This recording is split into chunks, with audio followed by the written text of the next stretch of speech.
India is taking count of its tigers, but the early results have dealt a devastating blow. In Buxar National Park, one of the 50 conservation zones, the iconic predator is now extinct. Do these early trends mean India is losing the battle to save its tigers? More than 40,000 foresters and scientists have been working across the country for the past year to try and map its tiger population. कौन सी species है? Tiger का है, panther का है, ये हम लोग सब इसमें फीड करेंगे. It's a mammoth task spread over 21 states and nearly 500,000 square kilometres of extremely diverse landscape. The foothills of the Himalayas in the north, the Cardamom Hills in the south. From the lush green grasslands and steaming mangrove swamps in the east to the desert lands of the west, the tiger has made its home in almost every corner of this huge country. So how do you count tigers in such a variety of landscapes? To find out, we head to the northeast, to the state of Assam, home to one of India's most beautiful national parks, Kaziranga.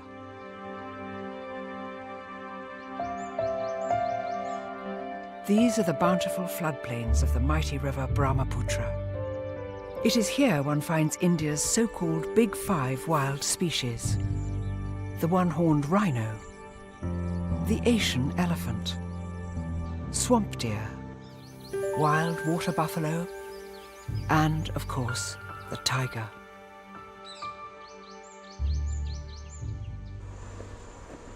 Kaziranga has made an early start on the counting process. Hundreds of foresters are looking for scat, or tiger droppings, as well as signs of a kill, or footprints. One or 2 days old. Wildlife campaigner Martin Hughes Games joins the teams as they first physically gather and log all these signs before they can decide where to put camera traps to record each tiger. Can you see tiger pug mark over here? Oh yes, look at that. The team finds a trail of tiger pug marks. As they follow the trail, they're just in time to see a tiger disappear into the thick grass.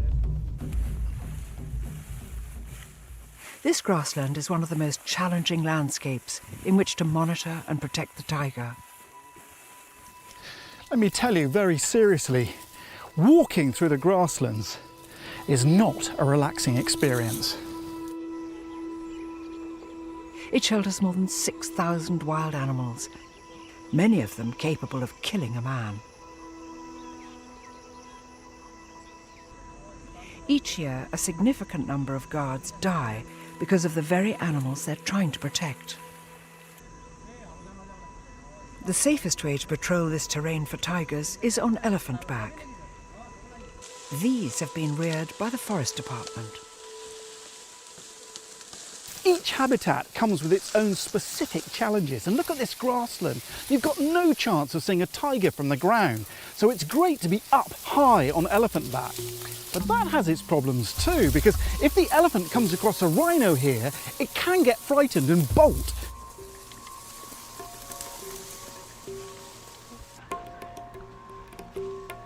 Across the country, other teams are also gathering physical signs of the tiger's presence. But now paper forms have given way to smartphones, which collect and transfer data digitally to the central tiger computer.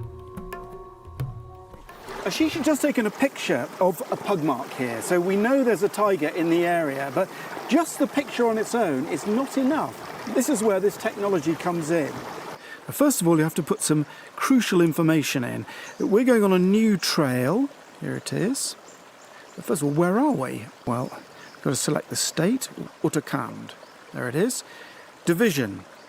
Well, we're in the Rajaji Tiger Reserve, like that. And now we're going to select the beat. We're getting smaller and smaller now. Our beat is the Luni beat. Now, the rangers on the beat can record absolutely everything that they see. So we found a tiger. So we found a footprint, a pug mark, it's a tiger. Age of tracks and signs. Well, in fact, it's not old. It's very fresh, so we put in very fresh. Okay, so that's the sort of level of detail. Now this data will then go into the central database, and people like you all over India are collecting this data. Thousands and thousands of forest guards are all doing this, and this data is pouring into the central database. It's a brilliant bit of technology. For thousands of foresters who are part of this exercise, it's time to go back to the classroom.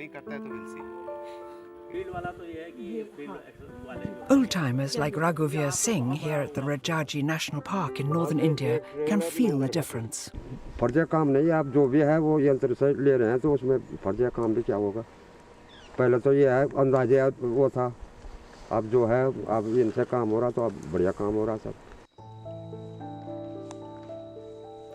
The next step is to set up camera traps nationwide in all the areas where sightings have been recorded.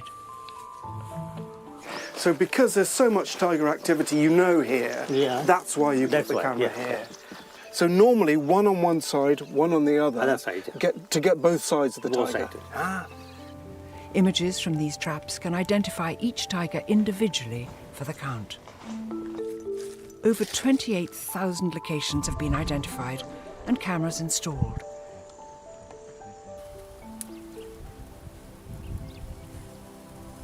Though under threat from man, the tiger has proved to be a very resilient species. In India, it has managed to adapt to an astonishingly wide range of habitats where humans struggle to survive, let alone track tigers. There is perhaps no terrain more challenging than this: the muddy, marshy mangrove swamps of Sundarbans. When you think about tigers, you think about them in jungles. You do not think about them here. I mean, the tigers here, they're small, but they spend their time often in the water. In fact, 9% of their diet is fish, a fishing tiger.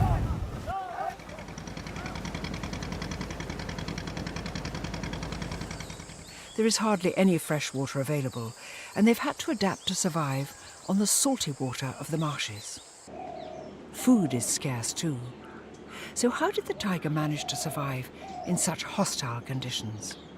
Imagine a 300-kilogram tiger walking through the mangrove swamps, sinking knee-deep in the mud. The Sundarban tiger is a much smaller and sleeker animal, 100-120 kilos at the most. It is built for the mangroves. It has evolved in these swampy habitats. The prey base it sustains on is also small. The cheetal and the wild pig, the 100-kilo tigers, is able to bring down quite easily. Also, the small size makes its food requirements less.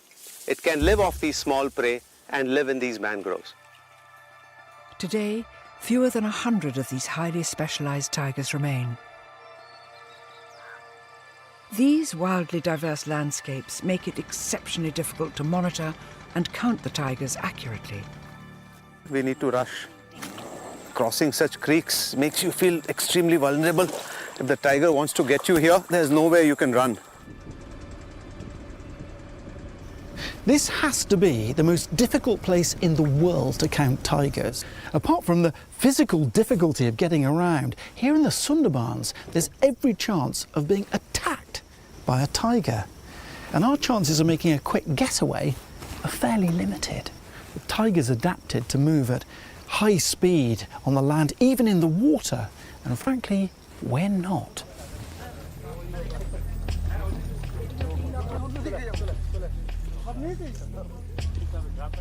Armed guards protect scientists who dare to set foot on the tiger's land.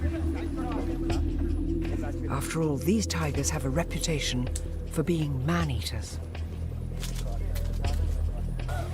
More than 30 people are killed each year by these marshland tigers. No wonder even the armed guards are uneasy and eager to leave as soon as the cameras have been fixed.